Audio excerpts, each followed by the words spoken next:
Sultanım, şerri haber vermekten hayırlı haber vermeye fırsat bulamadım.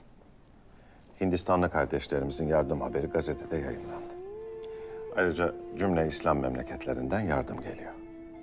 Memurlarımız da maaşlarının yarısını vakfetmeye karar vermişler. Elhamdülillah. Tahsin Paşa, bu yardım işinin mesulü şimdilik sensin. Baş üstüne sultanım.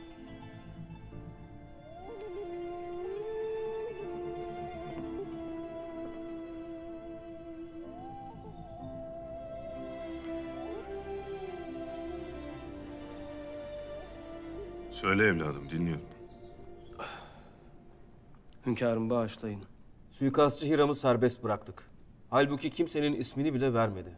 Biz ise Mehmet Paşa'yı tutukladık. Ben anlamadım hünkârım. Evladım, kapıyı çalanla kapıyı açtığında karşılaştığın kişi aynı olmayabilir. Ben Mehmet Paşa'nın haritaları değiştirdiğine inanırım. Lakin bize suikast düzenleyeceğine inanmam. Onun ikbali bizim yaşamamızdadır. Öyleyse Mehmet Paşa'yı neden tutukladık hünkârım? Celal, hain evin içindeyse kapı kilit tutmaz. Biz Mehmet Paşa'yı tuttuk ki hırsız işini rahat rahat görsün, onu yakalayalım. Başka türlü yakalamanın imkanı yok. Evet sultanım. Hiram'ın peşine düşeceksin. Nereye gider, kimlerle konuşur? Takip edeceksin. İçimizdeki hain er ya da geç onunla irtibata geçecektir. Emredersiniz hünkârım. Senden başka kimse bunun tertip olduğunu bilmeyecek.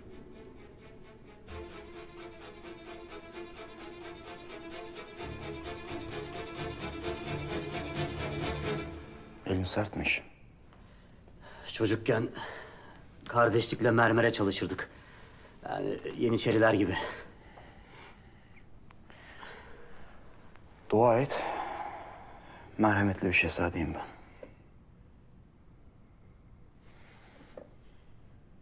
Ama şehzadem öyle vurulur mu? Korktun mu? Yo. Önce bir elinizi gerin. Tamamen. Ya, dirseğinizi bükmeyin.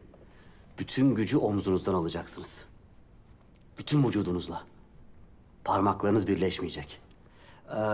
Böyle yaptığınız zaman inanın çok iyi bir tokat çıkarabilirsiniz. Hatta yani Yeniçeriler Avrupalı askerlerin miğferli suratına bu tokatı attıkları zaman boyunlarını kırarlarmış. Hala bulunan bazı miğferlerde Yeniçerilerin tokat izleri olduğu söylenir. Güzel. O zaman bir deneyelim. Tabii.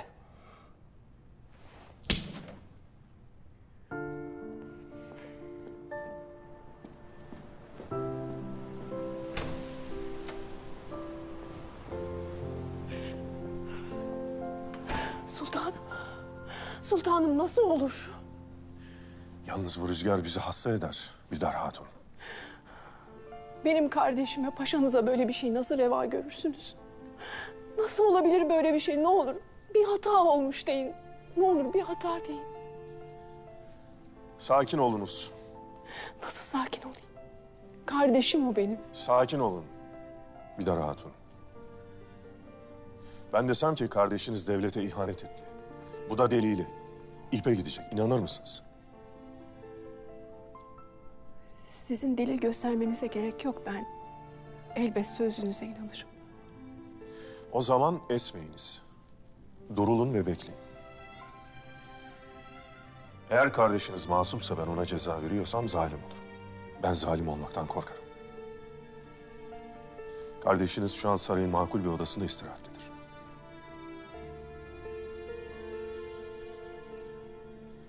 Susun ve bekleyin.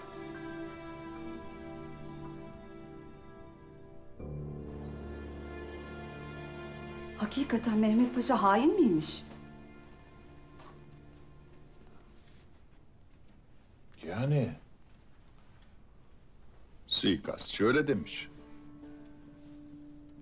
Ben emirleri Çerkez Mehmet Paşa'dan alıyorum demiş. Önce Abdülhamit'i, daha sonra da en sadık adamı Mahmut Paşa'yı öldürecektim demiş. Öyle demiş. Bak sen şu Mehmet Paşa'ya. Öküzün aptalı kasabın bıçağını yalarmış. Kasap bıçağın. Siz burada konuşurken Bidar Hanım kardeşini kurtarmıştır bile.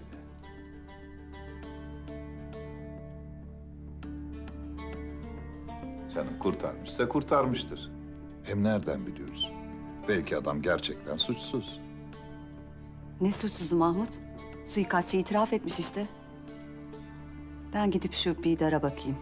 Şimdi o abimin merhametli huyundan girer, paşayı affettirir.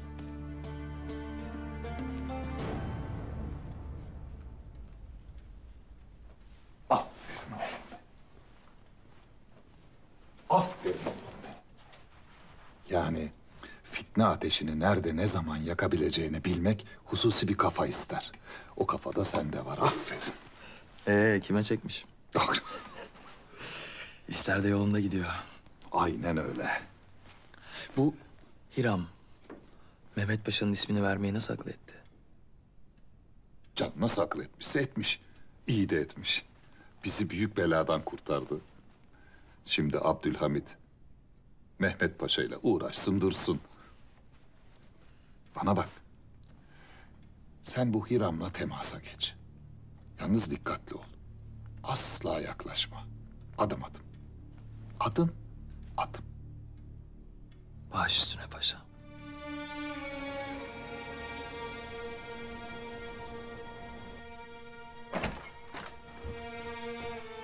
Anne ne oluyor?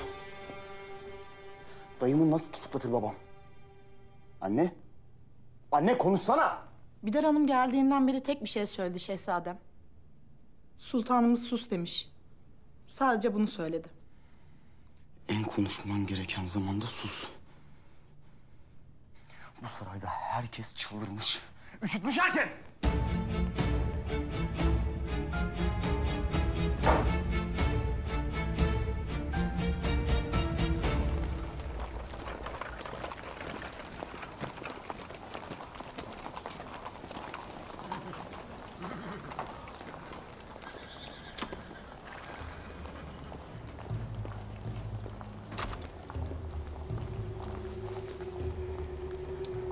Eyvallah.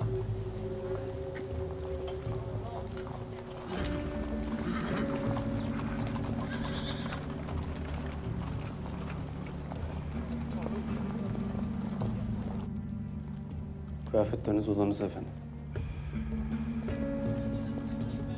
Yazıyor. Payitahttaki havadisleri yazıyor. Yazıyor. Havadisleri yazıyor. Buyurun yüzbaşım. Az önce yukarı çıkan adamı sıkı takip alıyorsunuz. Ben de buralarda olacağım. Otelde kaç hafiyemiz var? Bugün çalışanların 4'ü bizden yüzbaşım. 2 de izinli var. Diğerlerini de çağır. Otelde biriyle konuşacaksa hafiyelerimizle konuşacak. Yemek servisini bizim adamlarımız yapacak. Havlu isteyecekse siz götüreceksiniz. Biriyle temasa geçerse, konuşursa haberim olacak. Emredersiniz yüzbaşım.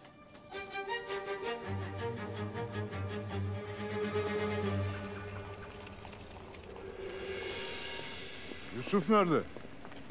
Zindanda. Oğlum bu ne sürat, hemen başını belaya mı soktun? Hem de ne bela. Bu sefer hangisinden attılar? Saray zindanda Ferman ağa. Ne işiniz var oğlum sizin sarayda? Ya limandan saraya yük aldık. Evet. Bir kız vardı. Ben de bir yerden tanıyorum. Görünce ben de bir hal hatır sormaya gittim. Yanında da herifin biri. Herif kızım kıskandı ne? Bana hakaret etmeye başladı. Ondan sonra da Yusuf geldi. Adama çaktı. Aynen öyle. Adam da şehzade çıktı. Yuh. Oğlum bela yağmur olup gökten yağsa siz şemsiyesiz dışarı çıkarsınız ha. Vallahi öyle Ferman ağa. Ne bilelim şehzade olduğunu. Şu Celal senin arkadaşın değil miydi? Ha. Bul onu. Anlat vaziyeti. Ezmesinler çocuğu. Doğru dersin ağam.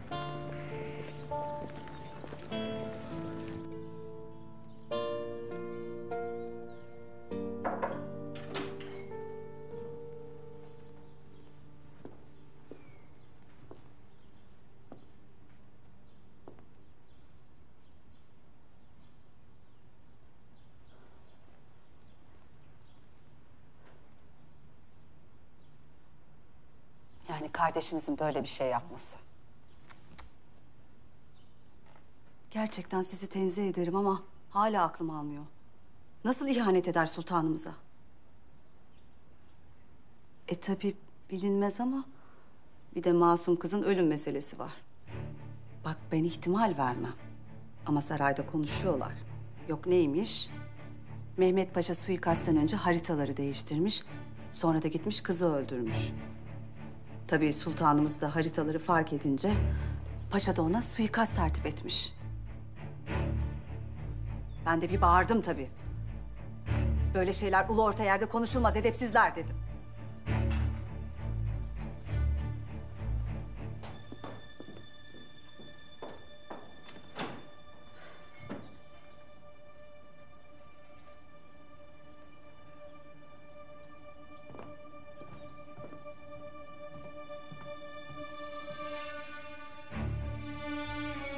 Sen de susmuşsun. Ama olmaz böyle. Bak daha mahkeme olacak. Belki bildiğin bir şey vardır. Anlatırsın kurtulur kardeşin. Hani sana söylediği bizim bilmediğimiz falan. Sen de kendine gel canım, üzülme artık böyle.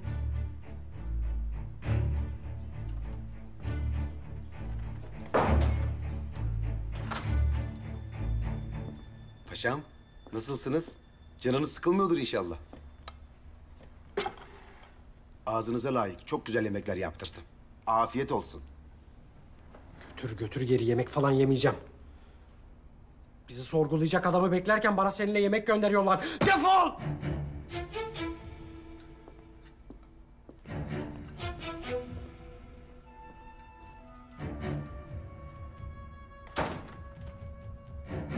Sultanım, Mehmet Paşa'nın adalet önüne çıkartılması için irade buyuracak mısınız? Adliye nezaretinden talep mi var? Sultanım, adliye nezaretince Mehmet Paşa'nın tevkif edildiği duyulmuş. Biz Mehmet Paşa'ya tutuklu gibi mi davranırız Tahsin Paşa? O şimdilik bizim misafirimiz. Şüpheler kuvvetlenir, deliller sabitlenirse adliye nezareti mahkemesini kurabilir. Emredersiniz sultanım.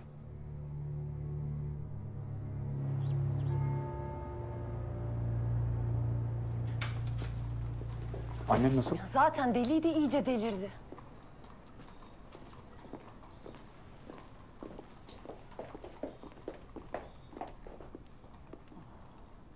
Gördüm onu oğlum, gördüm. Kimi gördün anne?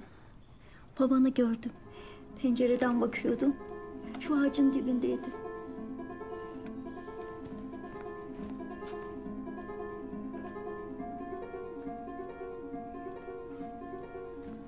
Yanlış görmüşsündür anne. Babam yok artık. Sana onu unutman gerektiğini söyledim.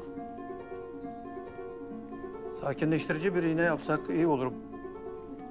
Çok perişan bir durumdaydı oğlum, zavallı. O senin baban. Git bul babanı. Hissediyorum, o yaşıyor. Ölmedi. Yaşıyor oğlum.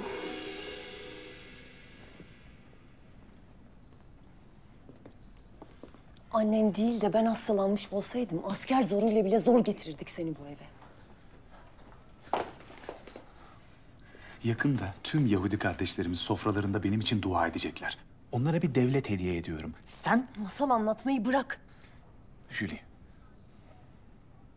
Yahudilerin lideri olmak için gittiğim toplantıda karşıma eski bir arkadaşım çıkıp bana engel oluyor. Eve geliyorum, karım bana, davama inanmıyor. Annem hala o kokuşmuş babamın hayalini görüyor.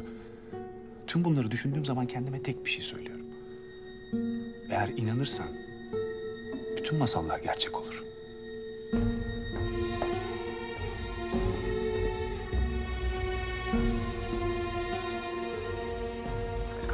Selamun aleyküm ağalar. Aleyküm selam. Bizim içeride arkadaş var Celal. Onu görmeye gelmiştim. Burada 2000 kişi var. Hangi Celal? Yüzbaşı Celal. Padişah yaveri. Hadi işine git kardeşim. Bu saraya her Celal'i göreceğim diyeni alsaydık sultanımızın hali nice olurdu. Burada sultanı koruyoruz. Gördük nasıl koruduğunuzu.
Sabahattin, yardımına ihtiyacım var. Hayırdır? Ne oldu? Kız kardeşim. Günlerdir kayıp. Çıldıracağım. Merak etme be Samir. Bir yere gitmiştir. Gidemez. İstanbul'a yeni geldi. Sen zaptiyeye gittin mi? Ya gidemem. Kız kardeşim manastırdan, zaptiyeden kaçarak geldi. Tamam. Tamam bakarız. Sen merak etme. Koca kız. Çıkar bir yerlerden. Hem sen dememiş miydin hürriyetine benden daha düşkündür diye?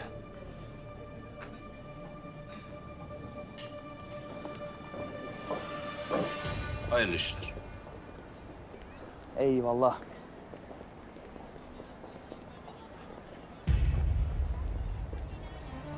Nasıl kaçmış lan bu it?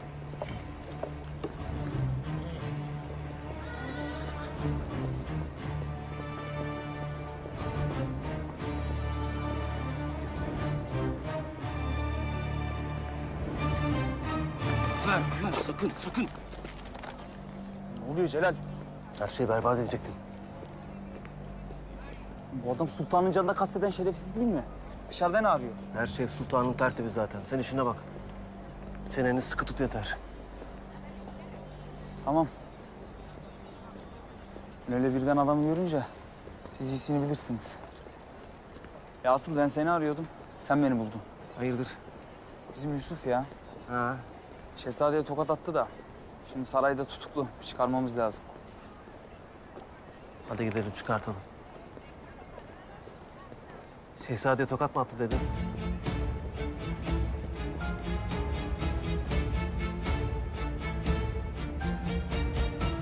Hani hiçbir mesele çıkmayacaktı? İlk toplantıda konuşma yapmak için seçilecektim. Ama az kalsın kaybediyordum. Ben de bilmiyordum inan. O 4 adımın oyunu almazsam batarım. Ve unutma birbirimize çok sağlam zincirlerle bağlıyız. Tek başıma batmam. Herzl, tehdit etme. Tehdit eden ya ölmek ya da öldürmek zorunda kalır.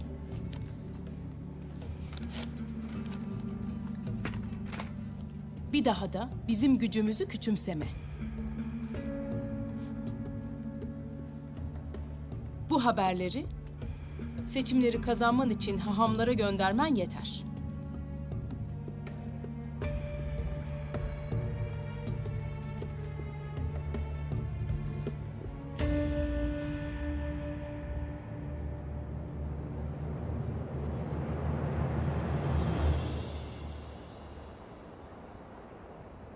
Sultanım, Hürrem Tokatlayan Oteli'ne yerleşti.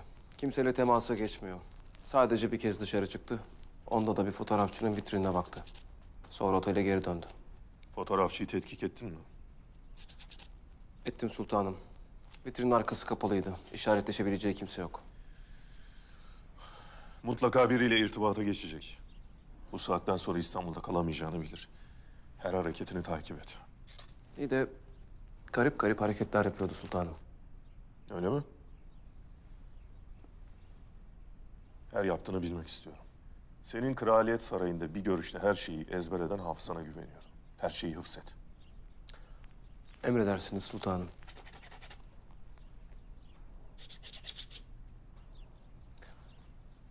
Bağışlayın sultanım. Bir şey daha var. Ömer, suikastta sizin hayatınızı kurtaran genç. Kendisi burada. Bir maruzatı varmış. Hassas bir husus olduğundan size getirmenin daha doğru olacağını düşündüm. Tamam, gelsin.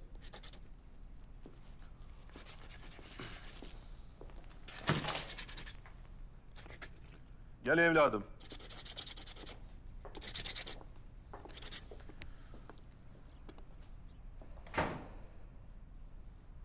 Söyle evladım, dinliyorum. Hünkârım, bizim arkadaş Yusuf.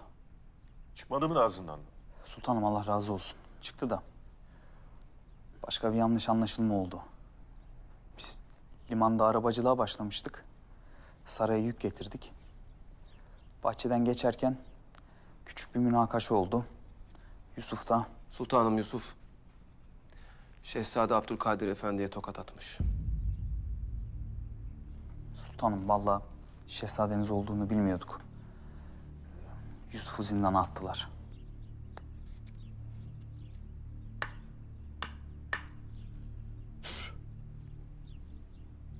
Senin bu arkadaşın zindanı çok seviyor anlaşılan. Çıkarmasak mı? Sultanını kurşunlarlar, şehzadesini tokatlarlar. Sonra da hürriyet yok derler. Abdülkadir'i çağır. Meseleyi bir de ondan dinleyelim. Emredersiniz hünkârım. Sultan, bir de bahçede o kız da vardı. Hani çarptığımız kız. Ahsen kızımız da gelsin. Adı Ahsen miymiş? Adını da hikayesini de öğreneceğiz. Şimdilik Ahsen.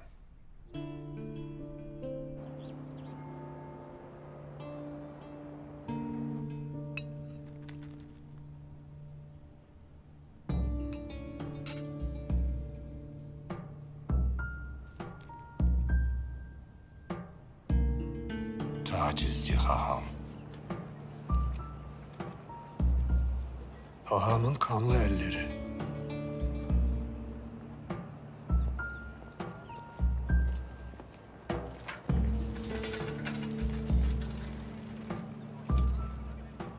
Haham kumarda büyük kaybetti.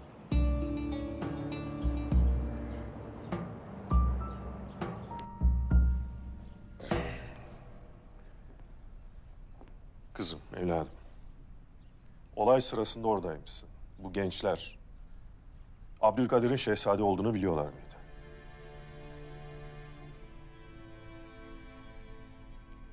Zannımca bilmiyorlardı efendim. Hünkârım, ben şahsım adına o adamı orada tutmuyorum. Bir şehzade olarak takdir edersiniz ki... Şehzadem, kısasını aldın mı?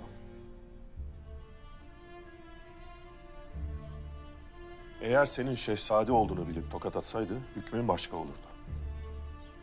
Ama madem kısas alındı, o genci zindandan çıkarır mısın? Abdülkadir evladım, siz de artık bu konuyu kapatınız. Ama... Kapat. Çıkabilirsiniz. Teşekkür sultanım.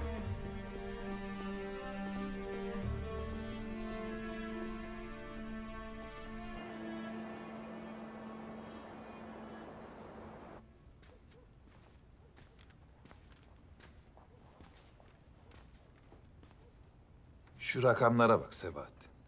Dünyanın her yerinden yardım parası yağıyor. Abdülhamit'in paşaları oturdukları evleri satıp hayra gömüyorlar. Hey Allah. Hey Allah'ım.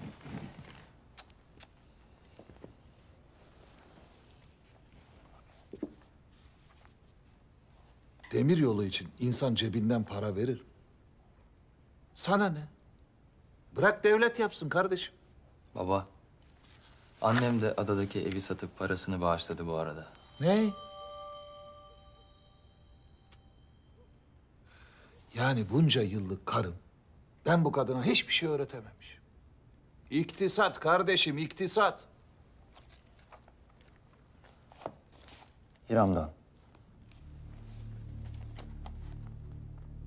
Paşam, takip ediliyorum. Beni payitahttan kaçır. Paşam, beni kaçır. Kaçır da... limanlar, demir yolları, her yer tutulmuş. Nasıl olacak o iş? Of Sabahattin, of. Benim bu adamı buradan bir an önce çıkartmam lazım.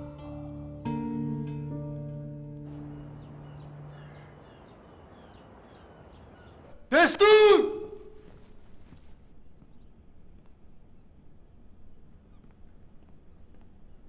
Söğüt alayından gönderilen yeni muhafızlarımız sultanım. Selamünaleyküm asker. Aleykümselam. Yavuz oğlu Osman. Hanginiz?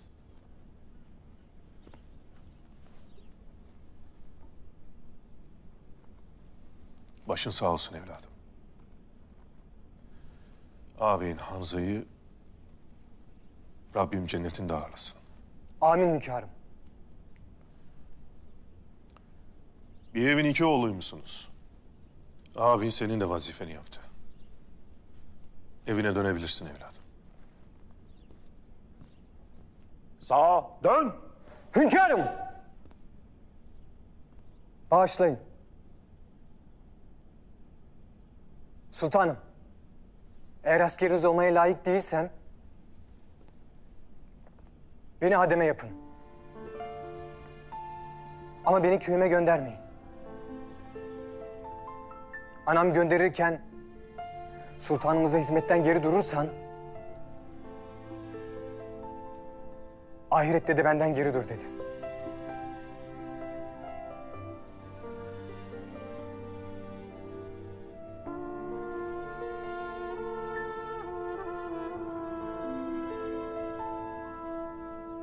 Bu gencimizi, şehit ağabeyini ve annesini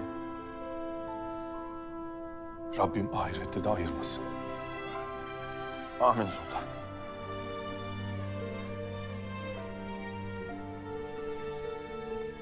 Uygun adım marş.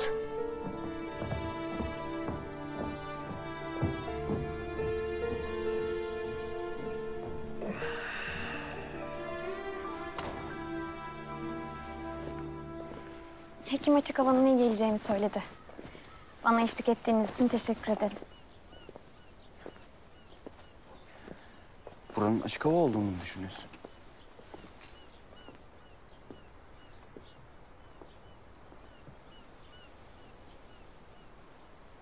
Bak, burası koca bir hapishane. Etrafı kalın duvarlarla çevrili. Buraya giren hava bile askerlerin tetkiki altında girer. Bu saray var ya, en büyük zindanlardan daha karanlık. Siz biraz sıkılmışsınız. Nasıl canım sıkkın olmasın? Dayım babama ihanetten içeride. Babam bana tokat atan birini affediyor. Tabii arada birileri çıkıp şahitlik yapıyor.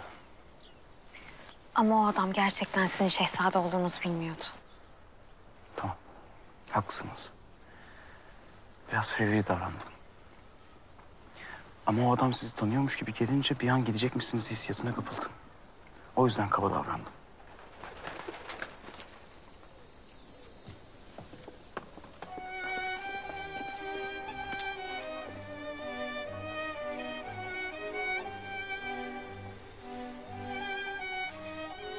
Boynundan yaralanmış.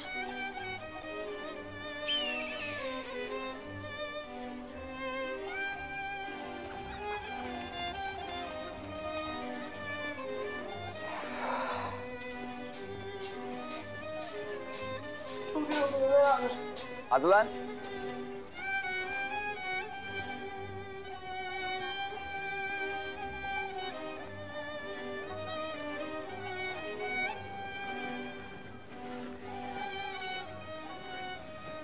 Afiyet olsun. Çok yoruldum. Neredeydin oğlum sen? Devlet kapısında bir işim vardı usta. Lan oğlum senin ne işin var devlet kapısında? Yardım yaptım usta. Sultanımız bir demir yolu yaptırıyormuş da. Çorbada bizim de tuzumuz olsun istedim. Aferin lan kerata. Kaç para verdin? Vallahi saymadım usta. Kasada ne varsa götürdüm. Kasa mı dedin? Başımızın gözümüzün sadakası olur diye düşündüm usta. Nasıl? Ulan ben seni gebertmem mi? Kaçma lan! Kaçma!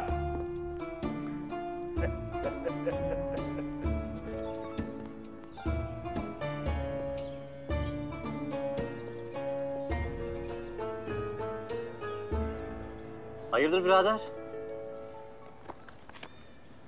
Yok bir şey. Ne saklıyorsun lan? Yok lan. Şu kız var ya, bahçedeki. Ne olmuş o kıza? Ne güzel kızdı be. Ama bize bakmaz tabii o. Şimdi şehzademizin çemberinde mis gibi güller kokluyordur. Ne alakası var oğlum? Ben öğrendim. Kız yeni gelmiş saraya. Yeni. Ha, tamam işte ben de onu diyorum. Gelir gelmez şehzade avlamış işte kızı. Görmedin mi? İnceden yol yapmış, nasıl yürüyordu kıza.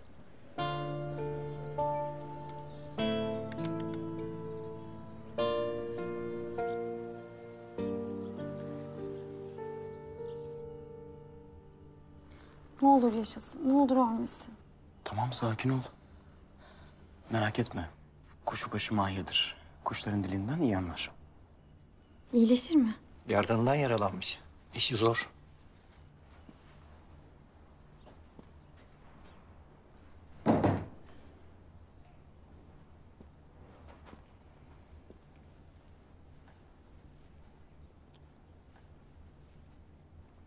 Gerdanından yaralanmış. Güvercin gerdanlı. Bilir misiniz?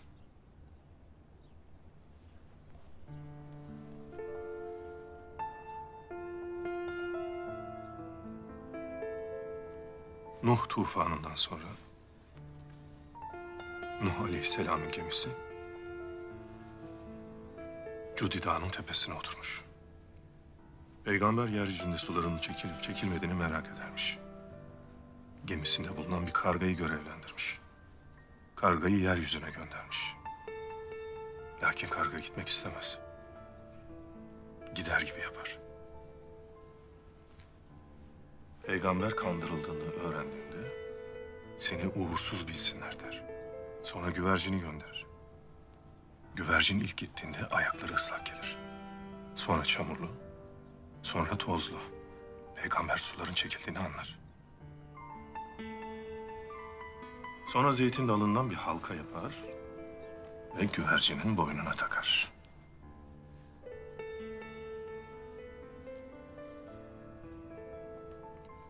İşte hikayedeki güvercin gerdanlığının esbab-ı mucibesi budur. Birileri karga olur. Şerrin peşine düşer. Biri güvercin olur. Boynunda huzurun gerdanlığını taşır.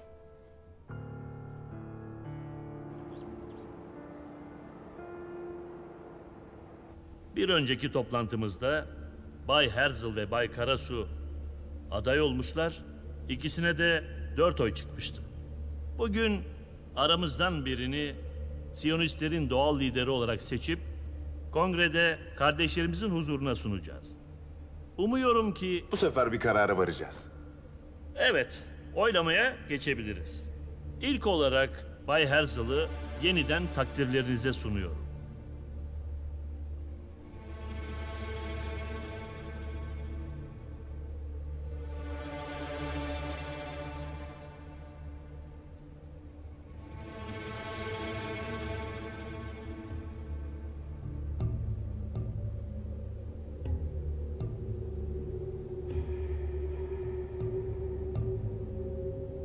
Son üyenin oy kullanmasına gerek kalmadığını görüyorum. Evet Bay Herzl, kongrede konuşmayı siz yapacaksınız. Böylece Yahudilerin doğal lideri olacaksınız.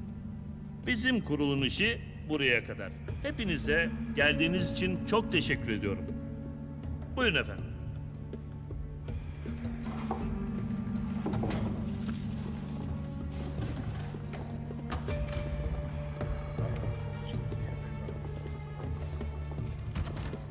Gerçekten anlamıyorum. İşte bu yüzden ben kazanıyorum. Bir Yahudi devletinin kurulduğunu asla göremeyeceksin Herzl. Çünkü yanlış yoldasın.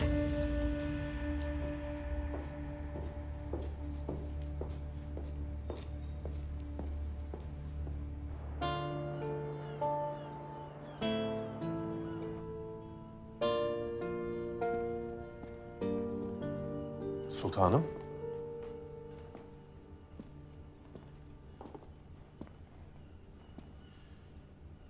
Tahsin Paşa haber verdi. Demiryolu için mühim bir bağışta bulunmuşsunuz.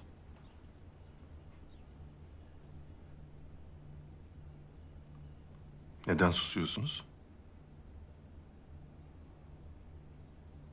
Siz susmamı söylemiştiniz, unuttunuz mu hünkâr? Ben sultanım ne derse onu yaparım.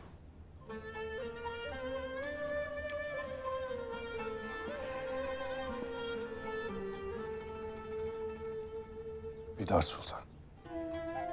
Zevcim olurken bilirdiniz ki bu saray siyaset meydanının ortasıdır.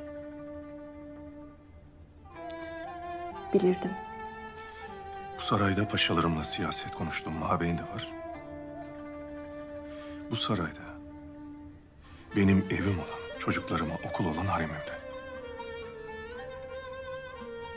Lakin mabeynle harem arasında bir duvar yoktur. Çizgi yoktur. Verdiğim karar sizi üzer, bilirim. Müsterih olun. Sabredin. Sizden sadece sabretmenizi istiyorum. Elimden geleni yapacağım. Susacağım ve sabredeceğim.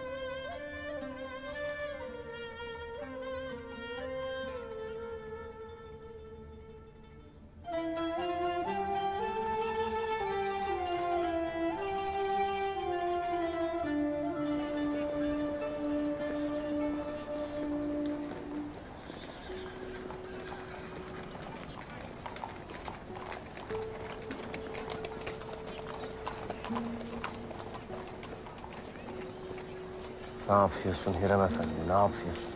Ne yapıyorsun?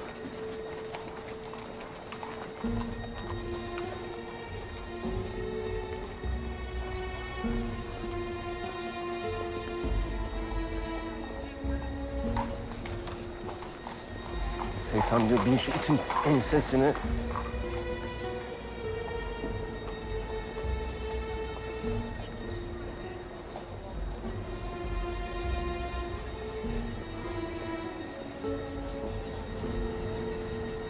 Sultanım, Tahsin Paşa'dan aldığım rakamlara ben de bir göz attım. Bayağı bir yardım birikmiş. Ben de adadaki evi satıp bağışta bulundum. Âlâ. Mahmut Paşa. Âlâ. Sultanım, bu Almanlara teklifinizi iletebildiniz mi?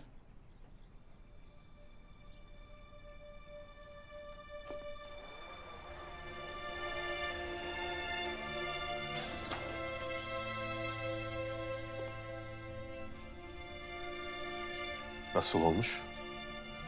Şahane. Mükemmel olmuş. Bunu Alman İmparatoru Wilhelm'e yollayacağım. Hediyemi gördüğü zaman onu tren yolu meselesiyle ilgili davet ettiğimi anlayacak. Tahsin Paşa, cilalansın. Akşam anca korur. Hususi mührümü basmayı unutmayın. Emredersiniz sultanım.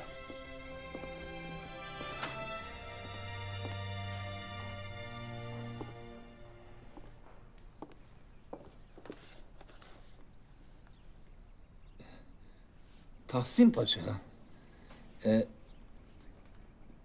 bu bayağı bir sanat eseri. Bunu böyle büyük bir sandığa koysak. Yani yolda kırılır mırılır bir şey olur maazallah. Değil mi? Merak buyurmayınız paşa. Sandık hazırlandı. Âlâ. Âlâ.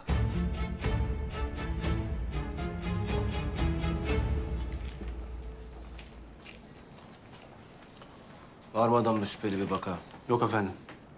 Odasına giden yemeği bizim Afiye götürüyor. Mutfaktaki adamımız da giden yemeği kontrol ediyor. Kimseye bir işaret verdiğini görmedik. Kimseyle tek laf etmiyor. Yoksa sen misin lan işbirlikçisi? Anlamadım efendim. Ulan adam bir tek seninle konuşuyor. Çıldıracağım sonunda. Hani sultana silah çektiğini bilmesem boşuna tutuklamışız adamı diyeceğim. Gözünüzü kulağınızı dört açın.